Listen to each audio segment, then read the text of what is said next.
बंगाल बदलने वाला नहीं है, ये लाइन सालों तक बोली गई, लेकिन सिर्फ कुछ हफ्तों में ही हवा बदलती हुई दिखाई दे रही है। शुभेंदु अधिकारी के लीडरशिप में नई सरकार ने आते ही एक के बाद एक बड़े डिसीजन लेना शुरू कर दिया है और अगर ये प्लान ग्राउंड पर उतर गया तो बंगाल की कहानी बदल सकती है। सबसे पहला और सबसे बड़ा डिसीजन आयुष्मान भारत, जिस स्कीम का बंगाल में लोग काफी समय से इंतजार कर रहे थे। अब गरीब और मिडिल क्लास फैमिलीज को सालाना 5 लाख तक का फ्री ट्रीटमेंट बेनिफिट मिल सकता है। सोचिए, एक सीरियस बीमारी और घर बिकने का डर शायद अब खत्म हो जाए। दूसरा बड़ा स्टेप, गवर्नमेंट जॉब में age relaxation.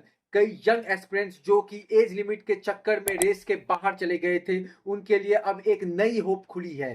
Group A B C D jobs में 5 साल तक की छूट। तीसरा डिसीजन, बॉर्डर सिक्योरिटी पर हार्ड एक्शन। बांग्लादेश बॉर्डर पर फेंसिंग और बीएसएफ को लैंड ट्रांसफर की अप्रूवल। मैसेज क्लियर है, सिक्योरिटी पर कॉम्प्रोमाइज नहीं। चौथा, लॉ एंड ऑर्डर को लेकर बड़ा चेंज।